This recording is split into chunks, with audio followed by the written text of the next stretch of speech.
denominou esse imenso país? A etimologia é uma ciência auxiliar da história que nos ensina a entender, a compreender muito bem a história, o fato, o ocorrido. Aqui nós temos um país, o Brasil, com uma quantidade de palavras imensas, né? Variedades de várias raízes etimológicas. A greco-latina, a primeira de toda, a Tupi-Guarani, a Tupi e Guarani, não tem nada a ver uma coisa com a outra, mas como estamos na Bahia no meio, falamos Tupi-Guarani. Os nossos índios, os nossos os mais brasileiros, donos dessa terra, do Brasil, né, mais brasileiros. E temos inúmeras palavras, segundo os historiadores, mais de 5.500 palavras africanas, também aqui circulando no nosso linguajar aqui, do dia a dia. E é uma vasta... Uma mistura danada, incrível. Né? E não percebemos, só percebemos quando viajamos. Chegar em Portugal e falar, meu filho...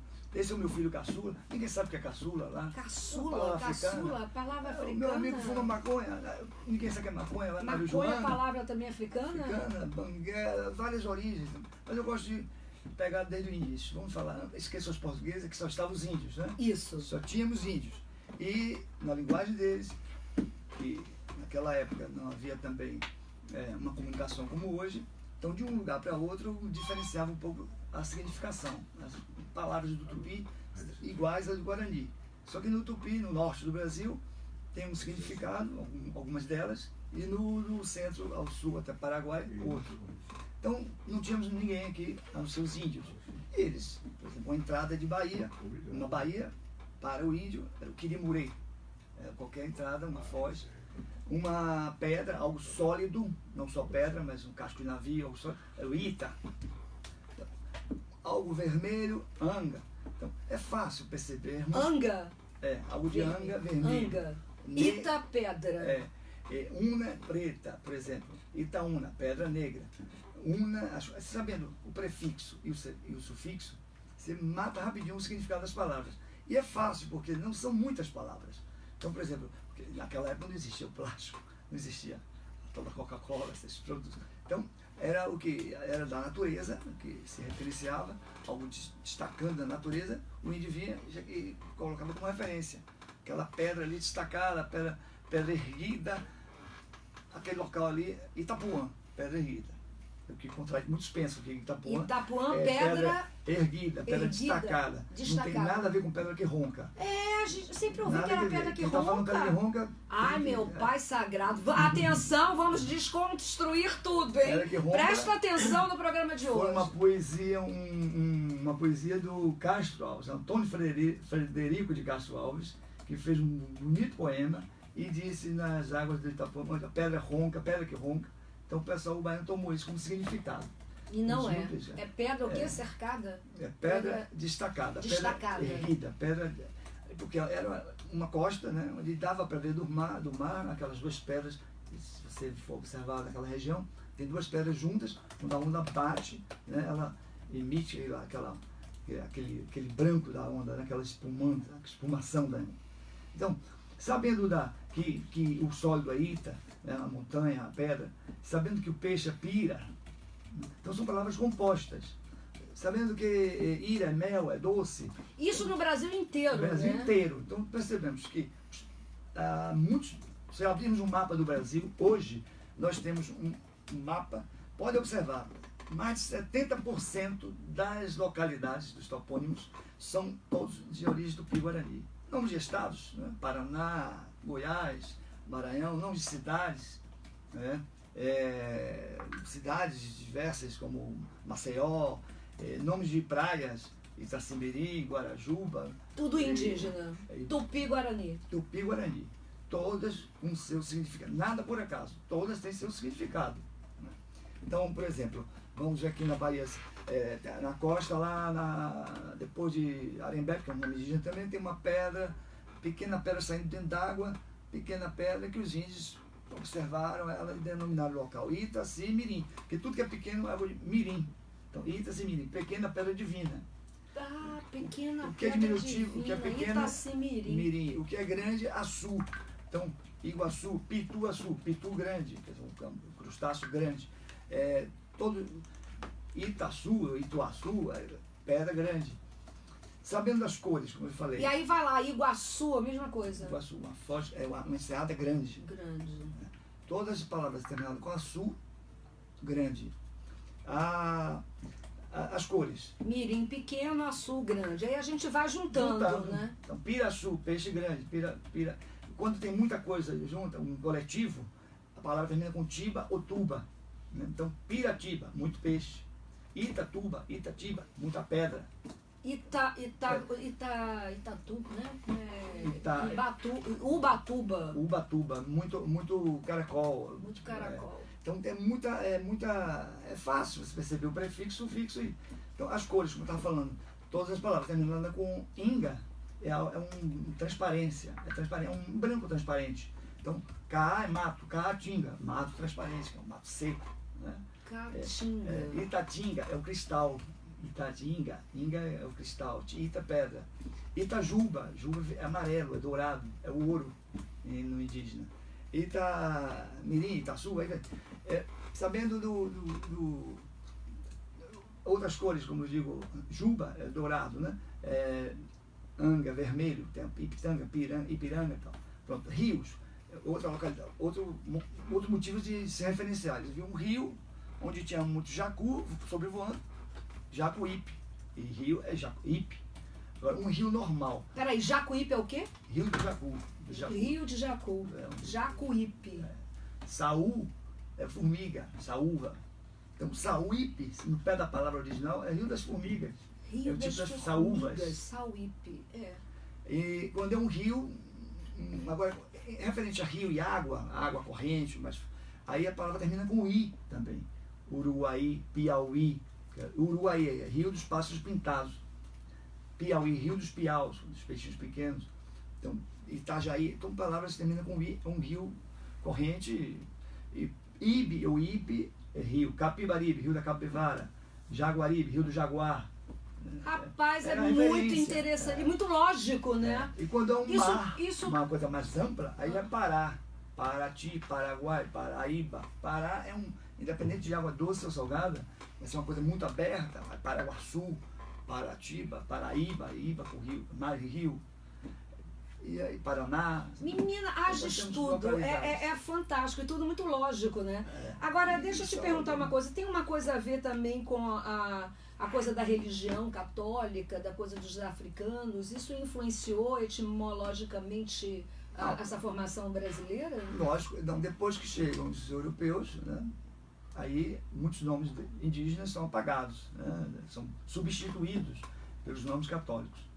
Alguns ainda permanecem. Por exemplo, chegaram os europeus aqui, os primeiros que se instalaram na costa brasileira procuraram lugares seguros, como baías, as baías. Então, muitos vieram para a Baía de Todos os Santos e outros também foram para a Baía de Guanabara. Os índios viviam em suas ocas, casas de palha, chamada oca. E quando passaram a ver as casinhas construídas pelos europeus, de pau a pique, de adobe, e pintada de cal, de branco, eles passaram a dizer, ali vivem os cariocas. Então, casa dos brancos, o cari seria branco, seria casa dos homens brancos, sabe? Ai, carioca! Oca é casa. Qualquer palavra indígena falando, tendo oca como prefixo ou sufixo, é casa. Está relacionado a casa. Mandioca, comida que levava para casa, mandioca no tubérculo, tapioca, tudo relacionado à casa. Então, com a chegada dos portugueses, alguns nomes. Então, carioca, aqui na Bahia, os primeiros europeus também foram chamados de cariocas. Não pegou, mas no Rio ficou, na Baía de Guanabara, os habitantes, hoje quem nasce lá em casas amarelas, azuis, todos são chamados de cariocas, né? Menina, o Rio não sabia que carioca era homem branco. Não, casa dos homens brancos. Exatamente. Menina, que interessante. Como é bom conhecimento, que maravilha. Com o advento da chegada dos europeus, né, 1500, aí começa a primeira denominação. Procuraram um lugar seguro. Uma baía, algo que pudesse aportar, desembarcar. Porto seguro. Aí já vem o nome do português, né, do europeu. Porto seguro. A Bahia, como foi encontrada pelo Cabral, hoje está lá uma Baía de Cabralha. E aí, a terra ofereceu a primeira economia, a primeira riqueza foi a madeira. que muitos brasileiros pensam que essa madeira era para fazer tinta. Não tem nada a ver com tinta. Essa madeira era para fazer barco, caravela. Na época estávamos na era das navegações, tão importante como a internet hoje, né? Então o europeu chegando aqui encontrou essa madeira vermelha, madeira boa para a construção naval, e passou a levar essa madeira para a Europa. Lá de Portugal era bem vendida para a França, para outros países. Essa madeira, quando é partida, quando tomava a viagem, ela até hoje, se você partir e colocar debaixo do sol, a verdadeira árvore do pau-brasil, quando você coloca debaixo do sol, ela desprende uma tinta cor de brasa, cor de fogo. Aí os portugueses denominaram terra do pau-brasil, pau-brasil para o Brasil. Bem católicos que eram, tentaram batizar o país de terra de Santa Cruz, Vera Cruz, mas ficou o Brasil. Então o Brasil vem daí. Não tem nada a ver com a madeira. Mais tarde que foi aproveitada para fazer tinta. A gente aprende na escola que o pau-brasil era para fazer tinta. Para fazer tinta, para pintar o rosto dos índios, não sei o que, não sei o que. Bem depois, para tinturar tecidos e tal. Então a origem é aí. Bom, descoberto o país, 1500, eu vou historiar rapidinho, aqui sintetizar para melhor compreensão. E aí o rei de Portugal, sabendo, lendo a carta do Pero Vaz de Caminha, a tentadora, até propaganda de turismo tínhamos na carta. Isso que foi o primeiro grande agente de viagem, sem dúvida, né? Até turismo sexual, fala das vergonhas, das tetas, das índias, fala das riquezas e tudo mais. E aí o rei se interessa, contrata o Neymar das navegações, que é o Américo Vespucci, italiano, né? O craque que conhecia o cosmógrafo. Ele ia pelos astros, né? E ele era italiano, mas quem pagava para ele trabalhava. Ele trabalhou para a França, para a Espanha, para vários países. E veio a serviço de Portugal, com uma expedição comandada pelo Gonçalo Coelho. Ele veio navegando de norte ao sul, né, fazendo a primeira carta geográfica nossa, o primeiro mapa da costa brasileira. Foi elaborado por esse homem, conhecedor dos mares, por isso que chama América, porque o Colombo descobriu a América, mas não se deu conta, pensava que estava nas Índias. Então, mais tarde, o Américo Vespucci, italiano, se deu conta e, em homenagem a ele, chama América, daí vem América. E ele, passando por aqui, foram 2 viagens, pela primeira vez, então foi denominando toda a Igreja Católica, ele foi um católico e a Igreja apoiando a viagem, então as denominações todas católicas, as primeiras. Então ele viu um cabo no norte, saindo no mês de agosto, um cabo, artifício, Cabo de Santo Agostinho. Em setembro viu um rio desaguando no mar, Rio São Miguel. No mês de outubro viu outro rio importante, o dia de São Francisco, Rio São Francisco, até hoje. Chegou aqui em novembro, nessa imensa baía, desse porto natural, depois de uma viagem, no mês de novembro. Então foi denominada Baía de Todos os Santos. Ele colocou na carta geográfica, Baía de Todos os Santos. Só que é uma baía muito grande, levou 21 dias por aqui e teve que sair pela mesma entrada, ele não sabia que era uma baía, não havia GPS na época, né? Teve que voltar pela barra. Ela navegando mesmo? Barra, navegando na vela. E só chegou em janeiro na Baía de Guanabara. Guanabara é nome indígena. Mas lá, quando chegou em janeiro, então veio a denominação São Sebastião do Rio de Janeiro, porque chovia muito. Ele na primeira entrada da Baía de Guanabara, esse mês de dezembro, janeiro, você que conhece bem o Rio, sabe, chove muito, né? Ele confundiu a Baía de Guanabara com um rio, um grande rio. Daí vem a expressão Rio de Janeiro. Bom, e foi seguindo para o sul, São Vicente, Santos, Santa Catarina, até os montes que ele avistava do mar, na igreja, montes sagrados, católicos. Então ele colocava no mapa, na cartografia. E o 6º monte que ele colocou, para fechar, Monte 6 é um garismo romano e abreviado de este a oeste, com W. Se você aí resulta a palavra Montevidéu. Gente, que coisa fantástica! Morri, não sabia. Ô, Janice, menina, pergunta. Nós temos nomes muito curiosos, né? De bairros, de ruas. Rua do Tira-Chapéu, Engomadeira, Palmiúdo, Canabrava.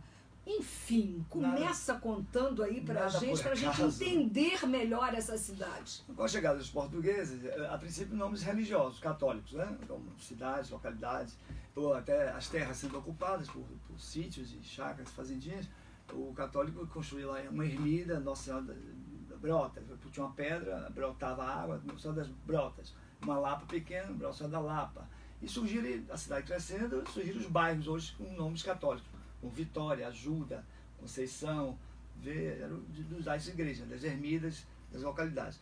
Mas com o crescimento, o povo também espontaneamente foram batizando localidades, ladeiras, ruas e praças. Por exemplo, a mercadoria, a cidade nasceu no alto, como as acrópolis. Então a cidade, por questão de segurança, fortaleza, ela surgiu no alto. Então foi necessário os guindastes, as ladeiras, o pessoal subia com o material, no meio sempre dava aquela parada, aquela canseira. Então denominaram ladeira da preguiça. Preguiça. Que era uma ladeira retada de subir e dava preguiça. Quebra-bunda. Né? Quebra-bunda aqui no Garcia. Do sangradouro, ladeira do escorrega, ladeira... Então muitos nomes de origem popular, espontâneo. Nomes de praças, né? Também nomes de ruas, como rua do Tira-Chapéu, você acabou de falar. Ali ao lado ficava o Palácio do Governador.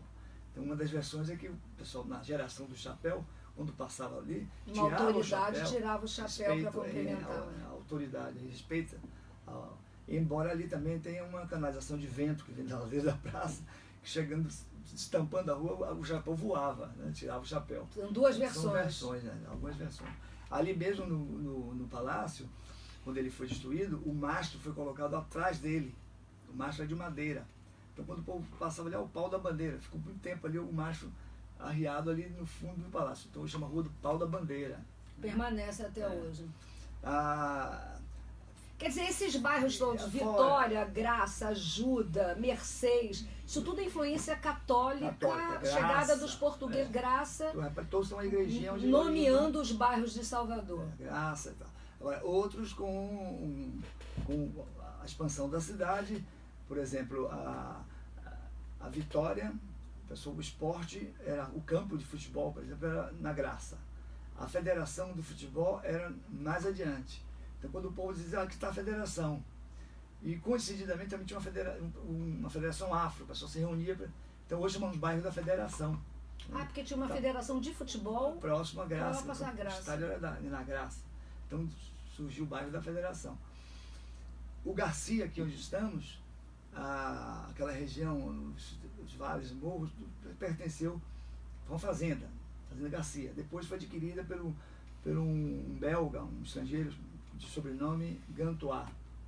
Então ele foi e doou a terra para os candomblés, no Morro do Gantois. É o nome do primeiro proprietário. Belga, ele comprou essas terras e aí doou para e aonde se estabeleceram alguns terreiros e o terreiro de Mãe Menininha do Gantois.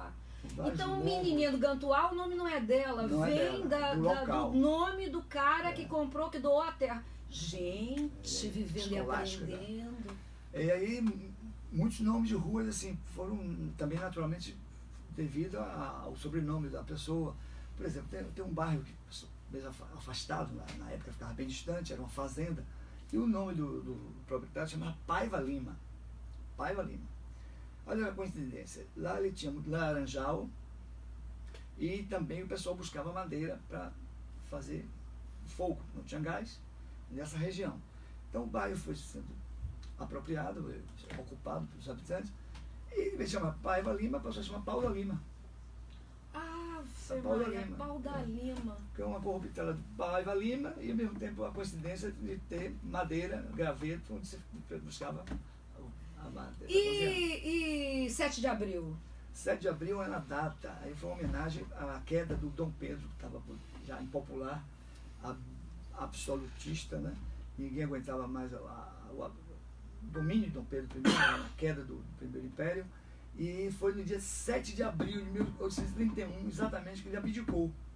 Então batizou o bairro. O proprietário, era uma fazenda que o cara era anti-Dom Pedro, e aí batizou a região de chácara de 7 de abril. E Mussurunga? Mussurunga é uma palavra indígena. Unga vem de escuro, né? Um junco escuro, um brejo, Mussurunga. É aquela saramandá, não, tem a onça, Sussuarana. Sussuarana, a onça. Já é indígena. Né? É indígena também. Então temos um local. Liberdade. Liberdade vem das tropas libertadoras. Dali vinha do Recôncavo os patriotas para expulsar as tropas do Madeira de Melo, na dependência de 2 de julho. Tanto que o desfile sai dali, da Lapinha. Da Lapinha. Porque as tropas passaram por ali e denominaram o bairro da Liberdade. E Lapinha? Lapinha é a ermida que foi construída no século XVIII, onde a Nossa Senhora ficava dentro de uma gruta pequena, uma lapa pequena. Uma lapinha, lapa pequena. Pituba.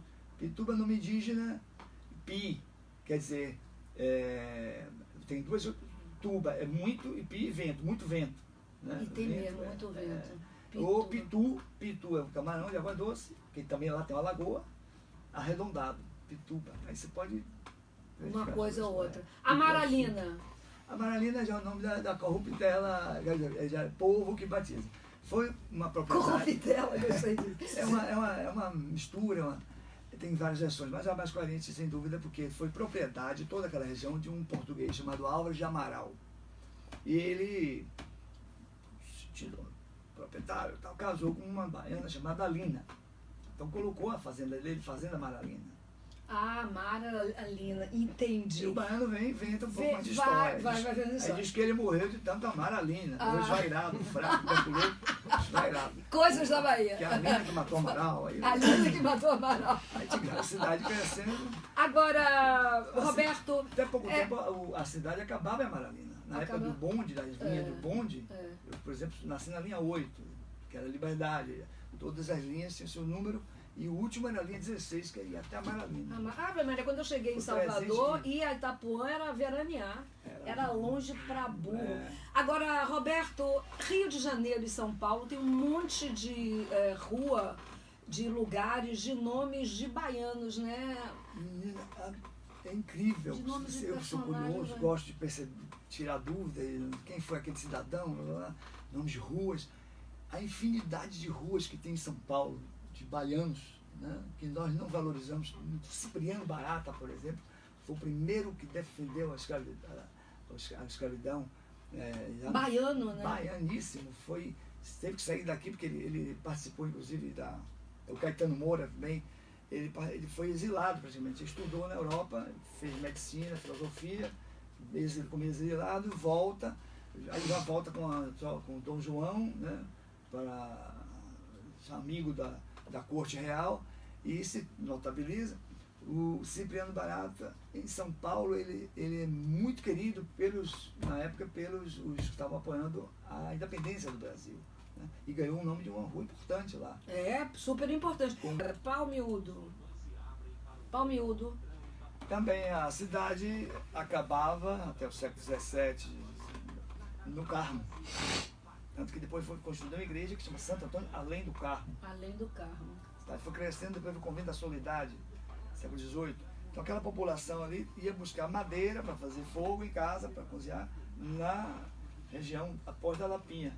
E aonde tinha muito graveto. Mas o português na época não chamava graveto, pau miúdo. Pegou o pau miúdo. É de Portugal mesmo, bem. Tinha uma fazenda ali da costa, queimadas, que fazia carvão. Tem um queimadinho muito próximo também. Então, toda a relação com a cidade. Já do outro lado, o pessoal pegava água nos barris, uma fonte, deixava o barril vazio, pegava o barril cheio. Bairro dos Barris. Barris. Ai, que interessante. Tem uma relação toda com... e outras, o primeiro condomínio, por exemplo, foi depois do Palmiúdo, que foi um condomínio do Instituto, inicial, Instituto de Aposentados e Pensionistas Industriários, IAPI. Da IAPI. Caramba, que fantástico. Já mais adiante, depois, um outro bairro que surgiu também por sigla, né? O sindicato ficava lá naquela região bem distante. Sindicato dos Trabalhadores da Indústria e Extração de Petróleo. Aí deu Estiep. Muitos nomes assim que são siglas hoje. IAPI, Estiep, Palmiúdo. Vou contar quando voltar ao programa. Menina, que coisa fantástica, tudo com uma razão de ser. Você vê, eu nunca... Eu já ouvi falar, a gente já entrevistei algumas pessoas contando o nome das ladeiras, as curiosidades, mas com essa pesquisa etimológica, essa etimologia estudada e... razão, primeira né, vez. Mostrar o porquê, né? Do porquê. Fantástico, eu queria fazer uma matéria na rua pra gente sair. Bonocô é o quê? Aí vem de um candomblé, de uma árvore sagrada, onde o pessoal buscava a resposta de um babá egum. O babá egum é um pai de santo morto, que ele dava resposta naquele ritual africano. E ali, então, dessa árvore, aí o pessoal chama, vamos lá em Gunoko. Aí, a corruptela, de Gono, aí passou a chamar de Gonoko, Bonoko. O Vale do Ogunjá, que ainda hoje tem um terreiro lá que chama Ilê Ogunjá. Então, assim, mas a avenida chama Mário Leal. Mário Leal Ferreira. Construiu o Teatro Cachoeiras, o Hotel da Bahia. Vamos ver se Mário Leal Ferreira. Ferreira. Filho, o pai foi um médico, que também tem nome de centros médicos e hospitais, lá em São Paulo, o pai dele. Foi um médico norte-americano. Rapaz. Mário Leal foi quem construiu o Cachoeiras. Agora, Rio de Janeiro, Maria Quitéria, né? Que tem muita rua no Rio com o nome de baiano famoso. Até a Joana Angélica. Joana Angélica, Ipanema. Barão da Voltando, Torre. Que é o da família Garcia Da Braga. fase do Você Garcia está Braga. viajando com Heloísa Braga e o Excelsior Turismo, na rede Excelsior de Comunicação. Turismo, com quem sabe o que diz. Ainda alguns bairros que a gente fala e não sabe de onde vem. Estepe. Ele foi instalado um sindicato, então é uma sigla, Sindicato dos Trabalhadores da Indústria de Extração de Petróleo. Estepe. E a API? E a API, podemos dizer, foi o primeiro condomínio de casas aqui, localizado depois da Caixa d'Água, Palmiúdo, e de industriários, a inicial, e industriários, e de aposentados e pensionistas, Instituto de Aposentados e Pensionistas Industriários. E API. Bonocô. Bonocô vem de uma corruptela de uma palavra chamada Gonocô. Ali quando não existia nada de avenida ali, existia uma árvore sagrada, um quilombo, no bom sentido, próximo, e uma árvore sagrada onde o pessoal fazia um ritual africano para babar Egum. Babá é o pai de santo, Egum morto, pai de santo morto. Nessa árvore no Rio